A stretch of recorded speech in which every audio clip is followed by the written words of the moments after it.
மதுபோதையில் தாறுமாறாக காரை ஓட்டிய ஐடி ஊழியர் இருவர் உயிரிழப்புக்கு காரணமான நிலையில் அவர் சாலையில் அமர்ந்து மந்திரம் சொல்லிக் கொண்டிருந்தது பெரும் அதிர்ச்சியையும் பரபரப்பையும் ஏற்படுத்தியுள்ளது. இந்த சம்பவத்தின் பின்னணியை பார்க்கலாம்.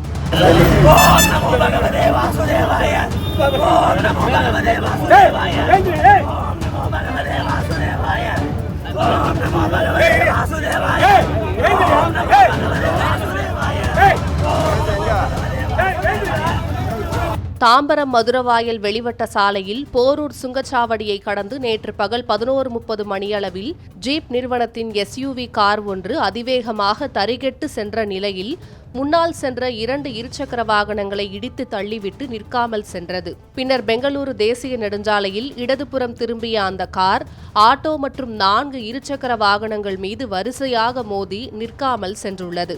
இந்த சம்பவத்தில் போரூர் முதல் வேலப்பஞ்சாவடி வரையிலான 3.5 கிலோமீட்டர் தூரத்திற்கு 6 இருசக்கர வாகனங்கள் மற்றும் 1 ஆட்டோ சேதமடைந்தன. மேலும் இதில் பல்சர் பைக்கில் சென்ற அயனாவரத்தை சேர்ந்த அர்ஜுன் என்பவர் தலையில் பலத்த காயமடைந்து உயிரிழந்தார். அவரது தந்தை ஜெகதீசன் உள்பட 4 பேர் படுகாயமடைந்தனர். மேலும் நூம்பல் பகுதியை சேர்ந்த கிருஷ்ணபிரசாத் என்பவர் சிகிச்சை பலனளிக்காமல் நேற்று மாலை உயிரிழந்தார். இதனால் ஆத்திரமடைந்த பிற வாகன ஓட்டிகள் பொதுமக்கள் அந்த காரை விரட்டி சென்றனர். தகவல் அறிந்த போக்குவரத்து போலீசார் வேலப்பஞ்சாவடி சிக்னல் அருகே சாலையின் குறுக்கே தடுப்பு அமைத்து அந்த காரை மடக்கி பிடித்தனர். காரில் இருந்து இறங்கிய நபர் பொதுமக்களிடமும் போலீசாரிடமும் வாக்குவாதத்தில் ஈடுபட்டார்.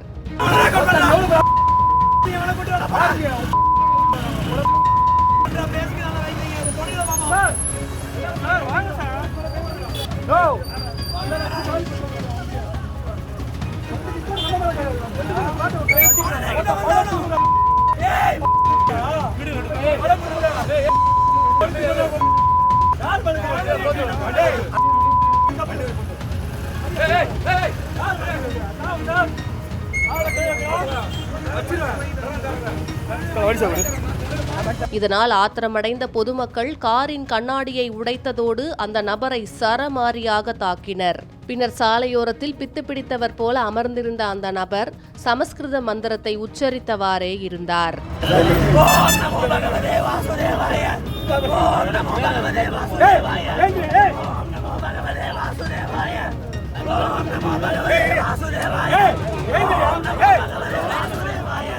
தொடர்ந்து போலீசாருடன் காவல் நிலையம் செல்ல மறுத்த அந்த நபர் என் குழந்தையை கொடுங்க சார் என கூறியபடி இருந்தார்.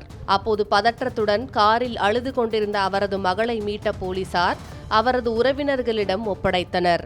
பின்னர் ஆவடி போக்குவரத்து புலனாய்வு போலீசார் அவரை சமாதானம் செய்து திருவேற்காடு காவல் நிலையம் அழைத்து சென்று விசாரித்தனர். அதில் அவர் திருவேற்காடு VGN மகாலட்சுமி நகரை சேர்ந்த 35 வயதான IT ஊழியர் சாய் ஸ்ரீனிவாசன் என்பதும் தெரிய வந்தது. அவரது மனைவியுடன் ஏற்பட்ட தகராறில் மதுபோதையில் தனது 3 வயது மகளை காரில் ஏற்றிக்கொண்டு வெளியே சென்றதும் வீடு திரும்பும் போது விபத்தை ஏற்படுத்தியதும் தெரிய வந்தது. இந்நிலையில் மகளுடன் டிஃபன் வாங்க சென்ற போது விபத்து நடந்தது என அவரது மனைவி காவல்துறையினரிடம் தெரிவித்துள்ளார். விபத்து குறித்து வழக்கு பதிவு செய்த மதுரவாயல் மற்றும் ஆவடி போக்குவரத்து புலனாய்வு பிரிவு போலீசார் சாய் ஸ்ரீனிவாசனை கைது செய்து விசாரித்து வருகின்றனர். இந்த சம்பவம் பூந்தமல்லி பகுதியில் பெரும் அதிர்ச்சியையும் பரபரப்பையும் ஏற்படுத்தியுள்ளது.